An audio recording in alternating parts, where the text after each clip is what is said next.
Uh, Actually, hi everybody. We're just talking off air. No, never mind us. Having a good time. This is, this Teach him is how the this is sausage is made, Tom. this is how well we always do it that way. I actually prefer starting the show with just like a little backstage. So yes, my understanding is yes on that, but we'll make sure. What we typically do with the Gashouse Gang is we podcast it, but we also replay it at night for folks in the 8 o'clock hour.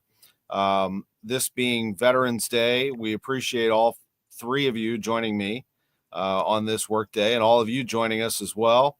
I was also mentioning the guys. So I had Rich Gould, the former KPLR sports director in studio. What I love about Rich Gould, Bernie, is that you guys each taught me certain things. You taught me to speak my mind. You used to tell me, dude, you're in the clubhouse. Like, you can give opinion. You're in the Rams locker room. The guys respect you. You can give opinion. It's okay. That's right.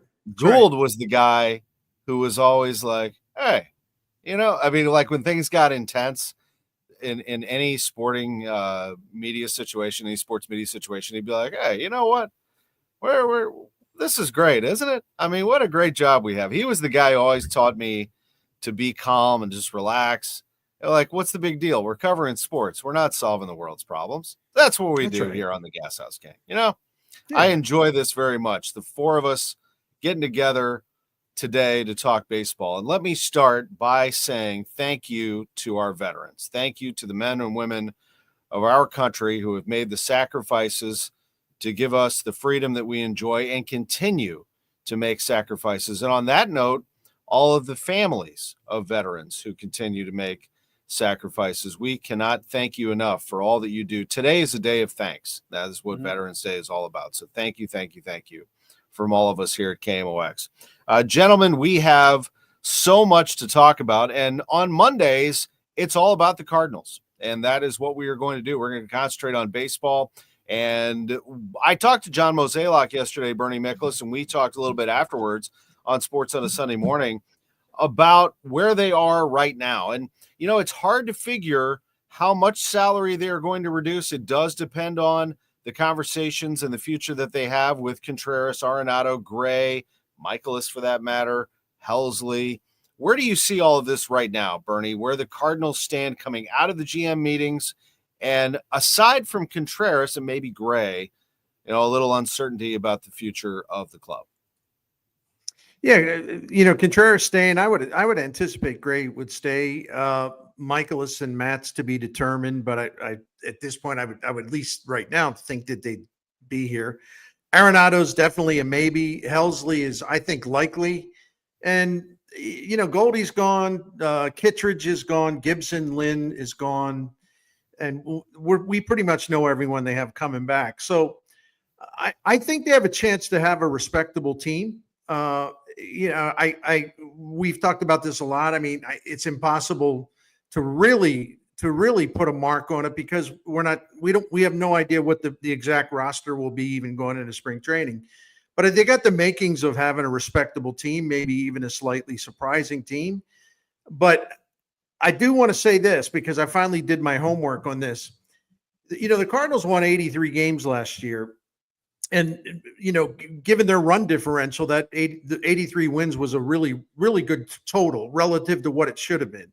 They should have been 10 games under 500. So they were ahead of what they should have done, but that was because of the bullpen. And the bullpen was outstanding. It was the number one strength on the team. There was nothing even close to it. And that bullpen, more than any other factor, by far, was responsible for the really good record in one-run games and also the 83 and 79 record. Now, however, if they trade Helsley, which I would expect, and Kittredge is a free agent, he won't be back, you're taking out the heart of that bullpen. Last year, the Cardinals, 64-4 when they led through 7. That was the 7th best winning percentage by a team in the majors, 941. When they led through 8, they were 69-1. That was tied for the 2nd best winning percentage when you lead through 8. And Helsley and Kittredge were primarily responsible for that because in all of the games that the Cardinals won, when Helsley and Kittredge, if you combine the stats in Cardinals wins, 116 appearances, 116 innings, a 1.24 ERA. Now, you take those two out of the bullpen, and they have some capable guys. But if you remove Helsley and Kittredge out of the bullpen, right, which is certainly probable, if not definite, you're not the same team, because there's not a chance that you can replicate what you did last year in terms of dominating the other side when you took leads into the 7th, the 8th, and the 9th inning. I mean, that just can't be done again without those two guys. So that's the reality check. When I talk about some positives, the reality check, we must pay attention to it. Helsley and Kittredge out of there, not the same. The team strength is diminished. To what extent, we'll find out. It is interesting. I mean, I would assume that Helsley is traded as well. You'll never get better value for him than right at this very moment. And for Kittredge, I would assume he is gone as a free agent as well. Although when I talked to Mozeliak, he did bring up Kittredge's name, and then he kind of paused and said, as you know, I don't talk about free agents, which made me kind of, even though I assume that he's gone, made me think about it twice because, maybe, but it's highly, highly doubtful. My question to you, Kevin, is let's assume the two are gone. Who replaces them in the bullpen? Well, I mean, this is where we got to get into like the new way of thinking, right? Who was going to replace Devin Williams last year in Milwaukee when he got hurt? Some guy nobody had ever heard of before, and he was awesome. They had another guy named McGill who comes in throwing 98, 99, 100 miles an hour, and he gets people out. You've got to be able to find and develop those guys. You've got to be able to turn somebody in your system or somebody that's a lower level free agent signee who's got great stuff but maybe had command problems or pitch selection problems, pitch mix problems, and turn them into assets. Now, again, they did that with Jojo Romero. So I guess we got to find another Jojo Romero. Whether it's a righty or lefty is fine either way with me. But like you have to be able to do that. But also, we haven't talked much about this, guys, as far as an angle on the offseason, but I don't see why we shouldn't at least think that they can do both selling players and buying players. Now, maybe you're buying at half the cost that you're selling, right? So if we think Helsley's going to make $10, $11 million a year, maybe you're buying a $6 million reliever, but that's still saving you $4 million. And this market is loaded with relievers. So to me, I mean, unless they have to cut $100 million, they've already cut $60 million off the payroll. Unless they have to cut $100 million, I think we should probably consider that as a possibility too, that there are lesser additions that could slot in the 6th inning rather than maybe the 8th or the 9th inning that can back you up. But more importantly than any of that, it's more about finding those pieces like they found with Romero, where you take a guy that wasn't having success and find a way, find a role, find a tweak that puts them at the level where they're helping you. Do you think they can replicate the Milwaukee model, Matt Pauley? And can they do it that quickly? They can't do it quickly. There's so many, logistics, infrastructure, pitching, all the stuff that the Brewers have invested in and all the people that they have in that organization.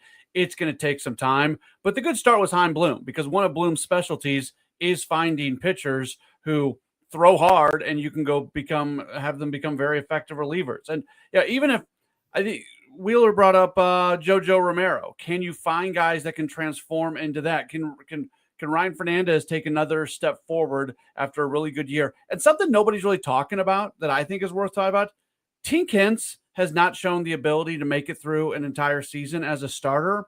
If he comes into spring training and he is just as impressive with his stuff, do you give him the opportunity to make the team as a reliever and see what that looks like? Not that you're totally putting away the idea that he's a starter down the line, but this starting in the minor leagues thing just has not worked for him. He has not yet gone to 100 innings in a season. That's another name that could be thrown in there as well. That's interesting. Wheels, would you go that way with Tink Hintz? I mean, I don't know if I would, doing the reset that they're doing, but I've thought since they drafted him that he was going to be a reliever. I mean, when you have durability problems from the word go when you're 18 years old, and I'm not talking about injuries, although he had a minor thing last year, but they've been so careful with him since the day they signed him. It makes me think that they have concerns about something. I mean, again, when you're this far into a minor league career as a starter and you haven't thrown 100 innings in a year yet, how long before you can be a viable regular rotation member in the big leagues? I mean, we're probably looking at another 2 or 3 years before you could even think about throwing 170, 180 innings. So in the meantime, now I wouldn't do it automatically, but I think it should be open for consideration at some point this year. What, nobody in the Brewers organization, I know we're going back to them, but there's a reason for that. Nobody looked at Josh Hader and said that guy's automatically a reliever, but they stuck him in the pen because they needed a reliever, and it turned out he was so good at it they didn't want to put him back in the rotation. And other teams have gone that route with guys too. And as Matt points out, doing it in a short term doesn't mean it's forever. It didn't mean it was forever for Carlos Martinez. It didn't mean it was forever for Adam Wainwright. So we don't have to look at anything in the short term as a forever move. What about Matthew Liberatore, Bernie? Well, I want to say something about Hentz. Listen, I'm not opposed to them trying anything, but realistically, if a guy is in the minor leagues and he throws hard and he's got a lot of ability, there's no doubt about it, but he has been shut down frequently. And he's been shut down frequently on a schedule where he's had 4 or 5 days in between pitching. The job of a reliever, it can be a meat grinder.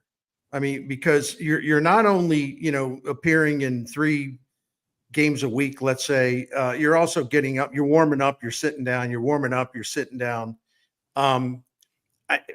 If he's fragile, which I think he is to an extent, I think he would be more fragile in a relief role because, yeah, it would be fewer innings, but that's really not the point. I mean, starters pitch more innings overall, but starters also get a nice long break in between assignments. In the bullpen, you don't have that luxury. It's the innings are much more difficult, especially if you're used in high leverage situations. So I don't know. I mean, anything goes, but I'm just offering a little bit of caution there because that's not a place for fragile pitchers who have a pretty concerning history of breakdowns. Yeah. That's all I'm saying. And all that means is the team probably is going to have to invest more time then say he's not going to be a major leaguer until 2027.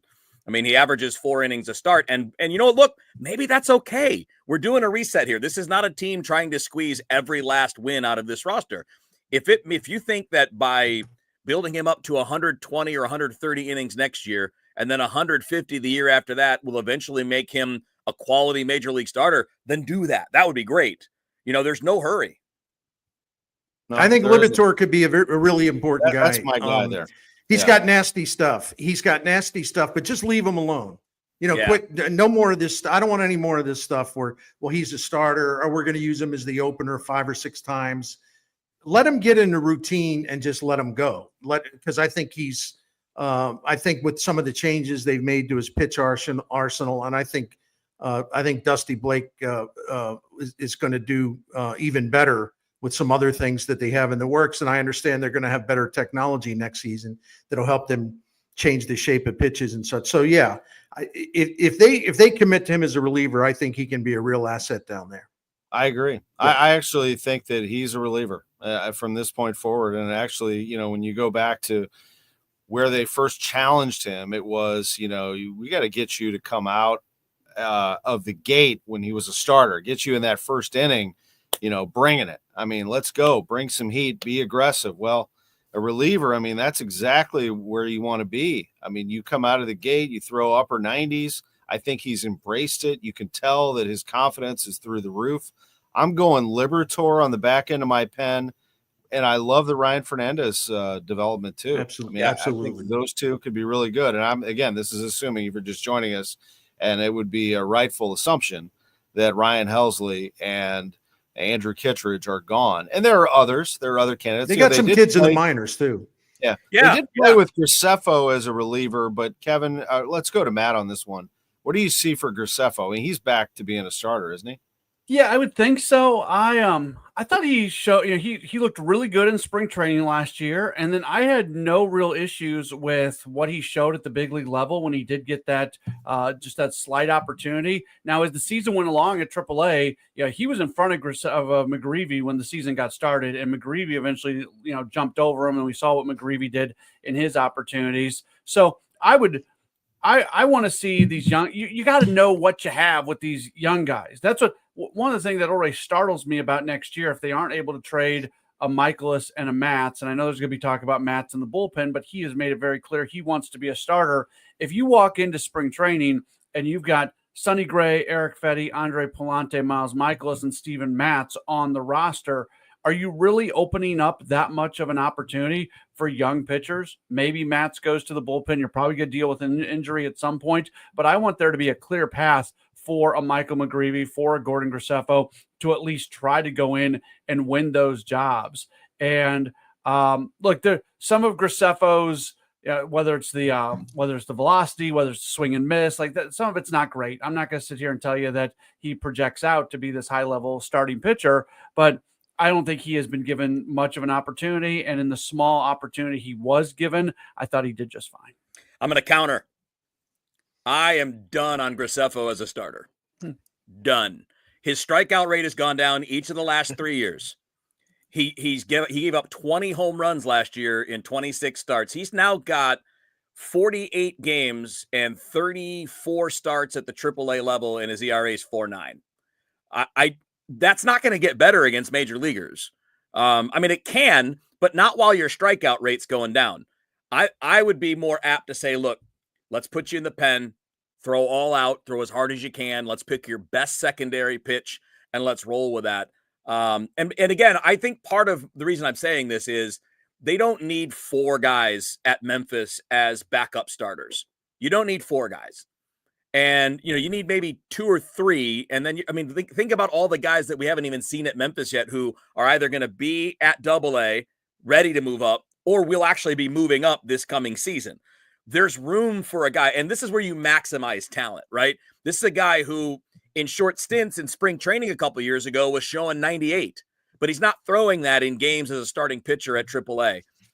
He's not showing swing and miss. He's given up a bunch of home runs. He's basically given up a home run a game. Starting pitchers that give up 30 homers a year, it's not the worst, but when you're also giving up, like this past season, 152 hits and 130 innings, something's got to change, because with strikeouts going down and stuff playing down, I got to find a way to turn that guy into an asset rather than a guy who's going to go make 20 more starts at Memphis. If I need starters, I've got those guys. I think Quinn Matthews is going to be at Memphis, right? He's going to be one step away, not to mention McGreevy, who I think is already shown he's ready for a more extended look. At some point, take what you have and get the most out of it instead of playing it too big for the long term. Now, I feel a little differently about Hentz because Hentz is younger and we haven't seen those holes develop yet, right? He still misses bats. He's still a guy that, if you keep him rolling along, you might see him as a top 1, 2, 3 starter in a rotation. I think Graceffo is a 4 or a 5 at this point. Is that more valuable long-term than a guy that might be able to come in this year and throw up some bullets and maybe be a factor in your bullpen? I like Graceffo out of the pen. I don't know if they're going to go that route now. Let me throw one more bullpen name at you, Bernie, because we were falling all over ourselves about this guy at the end of spring training, Riley O'Brien. That we couldn't say enough great things about him. Of course, he gets hurt, missed most of 2024. What about O'Brien? Well, anybody that throws that hard is going to get a long look. Whether he can show control, and maybe he needs to develop something slow to offset the gas. The other thing is he going to be able to stay healthy? There's a lot of questions with him, but the potential is obvious. The talent, the raw talent is obvious. So he'll go into spring training. I don't think there's any question. He'll go into spring training as part of the mix, and he'll have to pitch his way onto the team. And then you go from there. So, yeah, I think that's a name of one to watch. But he still does have a lot to prove as well. And but the talent is eye-opening.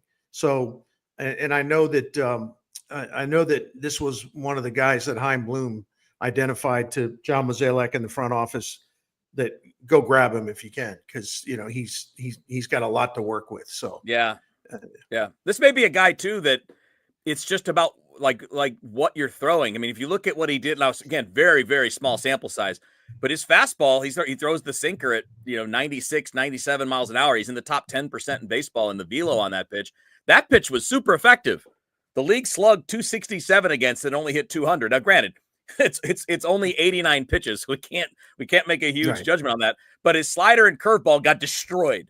So maybe it's more of a, hey, you need to throw that pitch 70% of the time and see what happens, as opposed to, necessarily needing a new pitch. And I would also, if it were me, I would can one of the two off-speed pitches. You're a reliever. You don't need a curve and a slider. Pick one that you're going to execute the best, work only on that one, throw that sinker 2/3 of the time, and you might get an effective guy because, again, top 10% velo is a guy that you can do something with if you can just shape that right. And I think you're right, Bernie. The other part of it is keeping him healthy. If we can keep him on the field, that'd be great. And Matt, Kevin made the point earlier that, there could be a free agent out there. It's a bullpen rich market out there. You could snag a couple of guys and hold the fort down a little bit, and not spend too much money. Yeah, kind of like they did with, even though he didn't end up pitching, Keenan Middleton was a relatively late signing. There's going to be guys like that available. This is, especially this year, where the market, I think, is going to be even more depressed because of so many teams leaving Bally and going to their own thing. Yeah, I think the Cardinals are really lucky that their revenue cut was only the 23 or the 27% or whatever it was. These teams that are just completely leaving and doing it on their own, it's going to be a much more extreme cut. So I would think there's going to be a lot of teams looking to cut payroll this offseason. So we're going to be 2 weeks out from spring training getting underway, and it's always true that there's a lot of good guys out there. I think it's going to be even more true this year. I love this conversation about pitching, but I'm going to shift it a little bit to, I just love talking about what the 25 team is going to look like in terms of roster, because John Mozeliak told me yesterday when I brought up Milwaukee, and his answer was, when I asked you, are you patterning anything you do after what Milwaukee did? And he said, they did trade away their best pitcher and still won the division going away. And a lot of it was because their young players developed. So that's how we're going to be successful. Young players are going to have to come through for us, the expectations. So Bernie, let's talk about who those young players are. Mason Wynn's already passed that test, but he's got to be good again. Jordan Walker's an obvious one. Nolan Gorman's one. Alec Burleson is one. Those would be four biggies for me. What do you say? Yeah, and I think Lars Nootbaar's moved past the stage of being considered a young player. Yeah. He's still a relatively inexperienced player, but Walker and Gorman are hugely important to the shape of the 2025 Cardinals, whether that team will get better offensively or stay the same or get worse. It's incumbent upon them to just get in a groove and stay there. And hopefully Brant Brown, the hitting coach, will make a difference with them. I think fresh opinions, fresh looks, fresh voice can make a world of difference. And he comes from a more advanced background than the people that they've had in the dugout as batting coaches the last couple of years. The old school stuff there's always a place for that, but sometimes you got to remember the generational divide, which still exists. People my age, or maybe even people Tom Ackerman's age and Matt Pauley's age, and there's almost like an age cutoff where if you reach a certain age, and I don't know what that age is, but if you reach a certain age, it's like you spend your time, you're typically spending your time, to use that old expression, just yelling at clouds, just screaming at clouds about analytics, how analytics are ruining the game, And they've become such a dirty word. They're obscene, some of the people that just are obsessed with this in a way of just hating everything to do with it. Not only ignore history, because analytics have always been there, just not called analytics. But the other thing is that I don't know I've never understood people who are opposed to giving players all the tools they need to be good. But back to the generational divide, the young guys love this stuff. They're well versed in it. They're fluent in it. They know exactly they look at the data and they take the time, they quickly identify what's wrong, what they got to do. They can't get enough of this stuff. So I would just say to, people of my generation, you don't really need to go outside and yell at clouds. It's okay. The young guys want this, actually. No one's forcing it on them. That's right. Anyway, I had to kind of get that off my chest. But no, I tell you a guy, and I think maybe we mentioned him last week, but I'm going to do it again. It kind of concerns me when I hear Mo and some of the people talk about, the outfield and this and that and this and that. And they're talking about Siani. And I get it, man. I love Siani, what he did. Victor Scott has got to be given a chance to be your regular center fielder. If you're not bringing anyone in and you're not going to play Newport center, which you probably shouldn't because he'll get hurt, more chance. Victor Scott, especially after Ryan Ludwig taught him some stuff and he came back with that toe tap and he was starting to really hit the ball with authority, but Victor Scott gives you something you simply don't have. He'd not only be a leadoff man who is a legitimately lethal base stealer. I mean, there's no one in the organization in the same hemisphere as him, as far as like adding to your team, giving you a bold new dimension to your lineup that you simply don't have. Because all due respect to Mason Wynn, and we love him, he's not a good base stealer. Period. He's just not. Right. People tend to think of him as being some like 35 stolen base guy. No, he gets caught way too much, and that's where they need a base running coach. But anyway, Victor Scott has tremendous upside because we've seen the power. We know he can steal bases.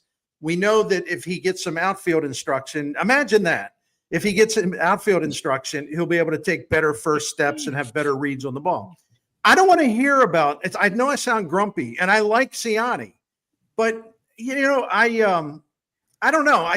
I like to use old school references just to make people laugh. I don't see Fred Lynn there, okay? I don't see Freddie Lynn.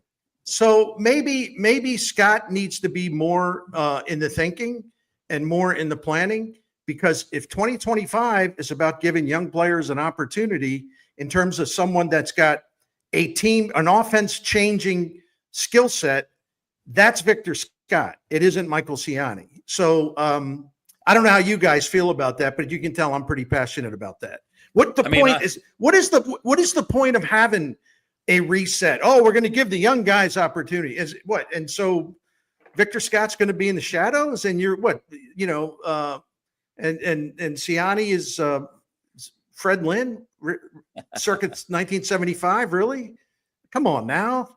Let's be logical here. Anyway, Go ahead. I'll shut up. No, I share the Siani thing. I understand that they love defense in center field.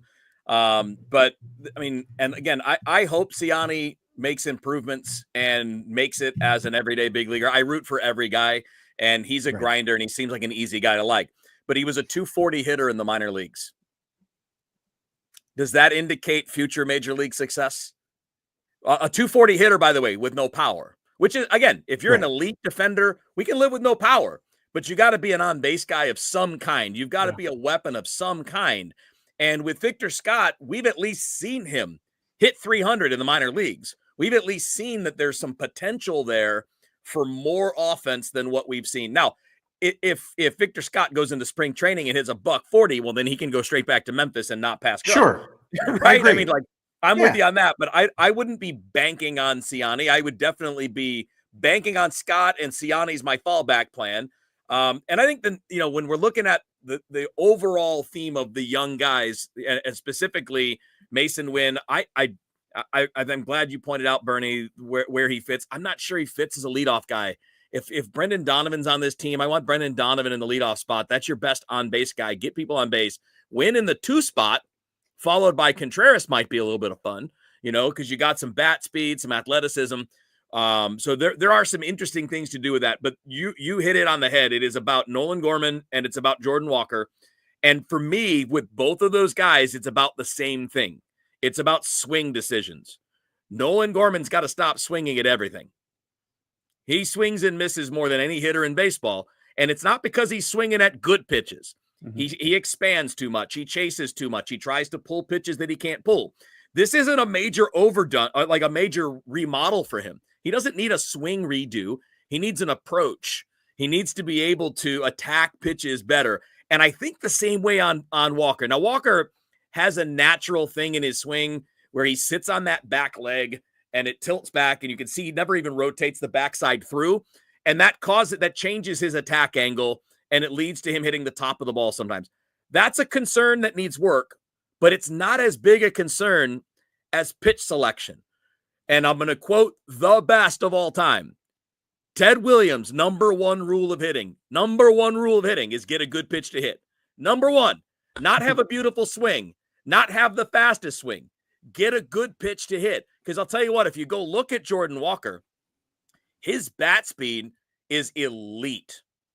His bat speed is elite. Now, he didn't qualify this year, but he would be like top 6 or 7% in all of Major League Baseball with his bat speed. So we know he can hit the ball hard. And by swinging at pitches low and away, which tends to be where he gets himself out, where are you going to hit those balls, guys? You're going to hit those on the ground. Those are outs for Jordan Walker. So, yeah, we need a mechanical adjustment, and he's been working on that. So I don't think that needs to be a new emphasis.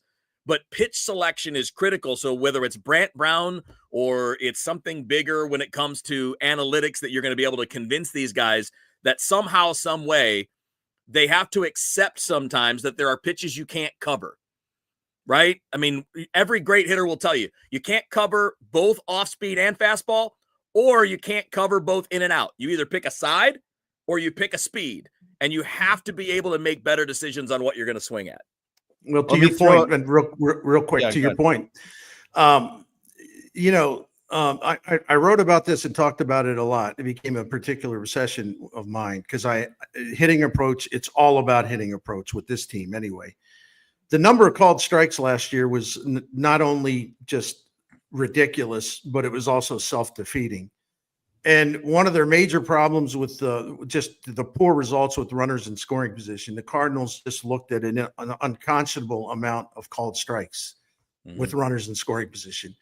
And I'm not, that's why I'm just like, well, what in the heck is the philosophy? Because you're right, Kevin. I mean, everybody knows it's about, man, you see a pitch you can drive it. But to just stand there and look at meatball pitches right down the middle time and time again, it just drove me crazy. And anybody who was trying to make a case for Turner Ward to stick around, I'm like, no. When the hitting approach is that awful, just a flat out failure, you need a new voice. And I'm glad that they did that. So if this team actually develops better judgment at the plate, as far as see strike, hit strike, blowing away pitch, stay away from it. I mean, I know we make it sound simple. I get it. But if they can just improve that basic entry-level understanding of a hitting approach, they'll be a lot better internally because of it. That's my hope anyway.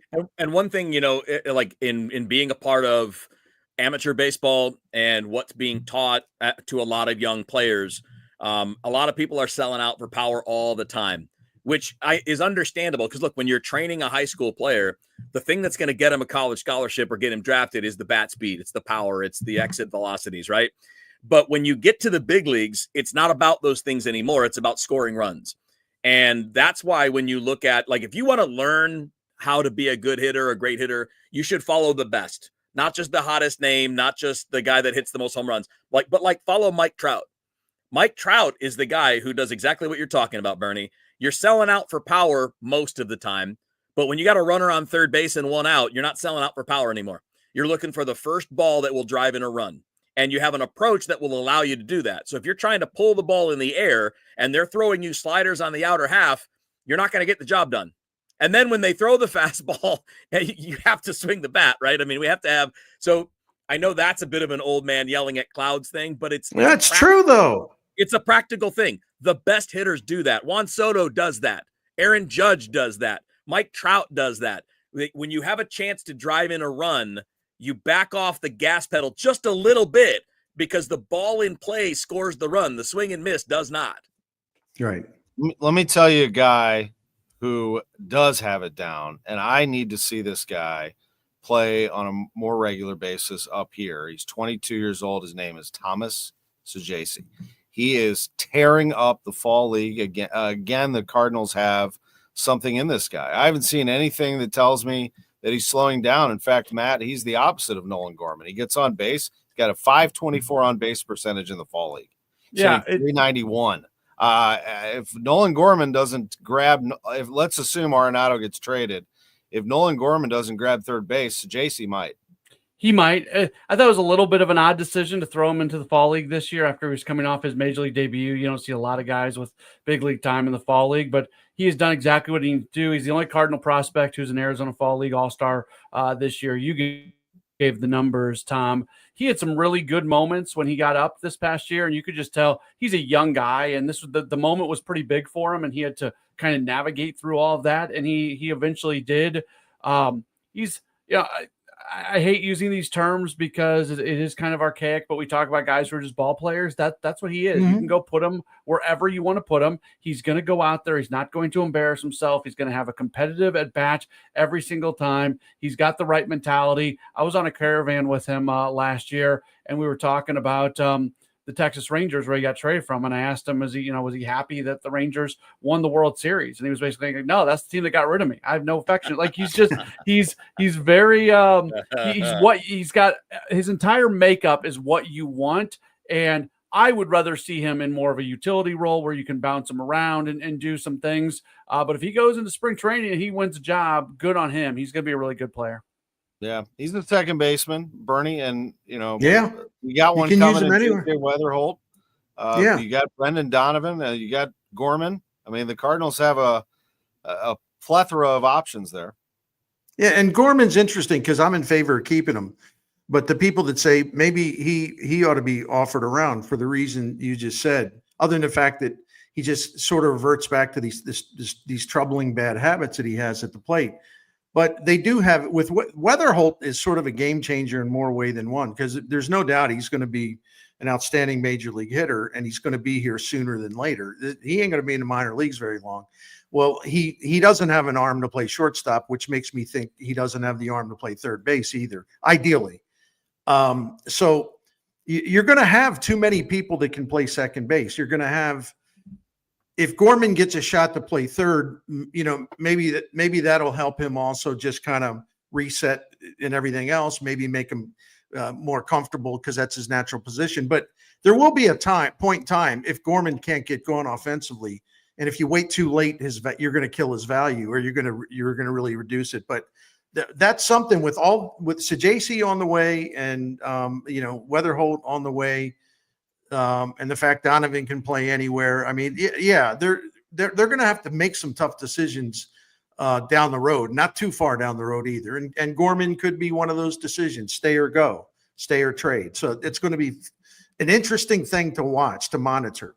Let me say this on Gorman real quick, because I feel really strongly about this. We have seen this organization trade guys away, and obviously they go impact other teams. You're making all these changes right now. You have a new hitting coach. You have to give Nolan Gorman every opportunity in the world to become the player that we thought he was going to become with this new group. And honestly, if he fails completely and his trade value is tanked, I don't care. I'll give him a free pass on this one. This is a year where it's not about competing at the highest level. When you've got guys who have been top level prospects, if you've got somebody who's got the power that Nolan Gorman has, you have to give him every opportunity to get to that potential with the Cardinals, especially when you're making these moves right now with the idea that they're going to allow players to become the best version of themselves. I would be really upset if this team traded Nolan Gorman. I'm with that. You know what'll happen, Kevin? He'll go out to another team and hit 50 home runs. That's what's going to happen.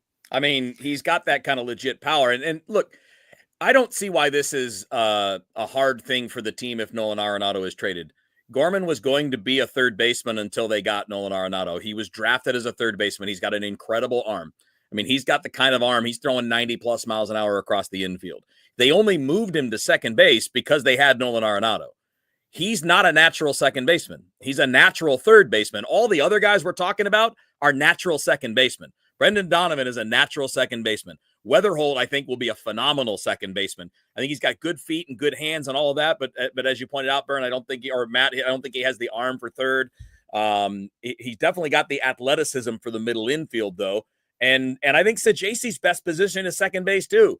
But Gorman has all the physical ability to play third. The only reason he's not is because he's not Nolan Arenado, who's probably one of the 3 best defensive third basemen of all time. Right. No, Exactly. that's absolutely true. Let me wrap with this. Bernie, your latest feelings now on Nolan Arenado. You've been writing about this, talking about it on your YouTube page, The Bernie Show. It's a must subscribe. Thank you. Thank you. How do you feel about that?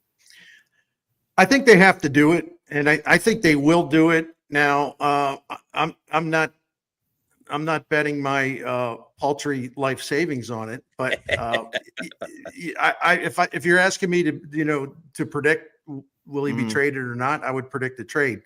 Cardinals will have to do a lot to give the other team relief on the contract, and some people will say, "Well, his contract's not all that bad." Well, in a way, it's not.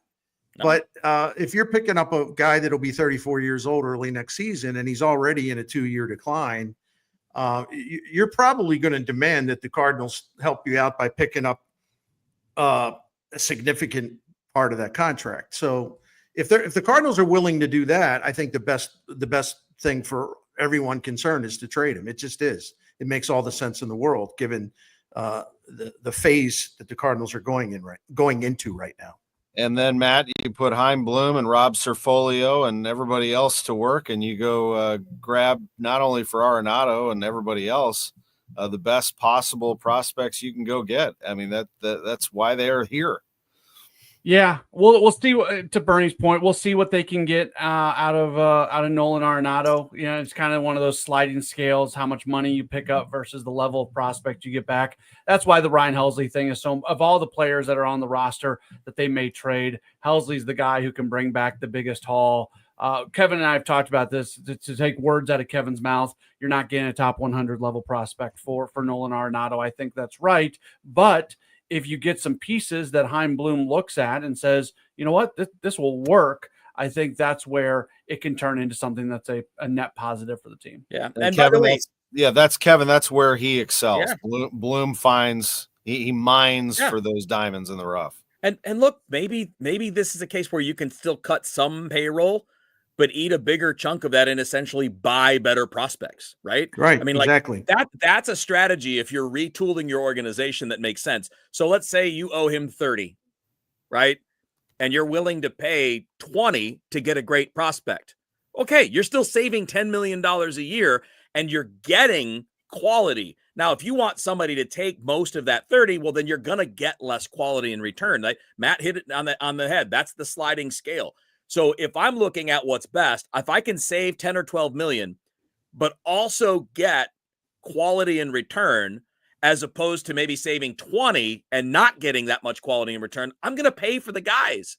I'm going to pay to get the better prospects because the teams that want Nolan are going to be the good teams, right? And he's not going to approve a deal to a non-contender. So number one, just take any non-contender off the list. They don't matter. He's going to want to be on a contender. And there are some contenders. We talked about it on Friday a little bit, Bernie. I know Matt and I, we've talked about it. Tom, I don't remember if we have, but there are going to be third basemen that are needed in maybe Houston, in a place like that, where, by the way, he's a great fit for offense. A pull hitter like Nolan Arenado with the short porch with the Crawford boxes is a lot more appealing there than, say, in Dodger Stadium, where his flyouts there are going to be like the ones at Busch Stadium.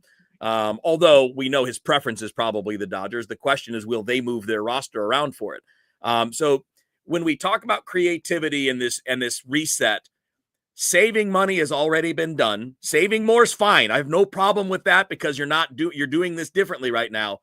But I would rather invest that money to get better prospects than save more on Nolan Arenado, especially with the new TV deal now in place and that being less of an uncertainty.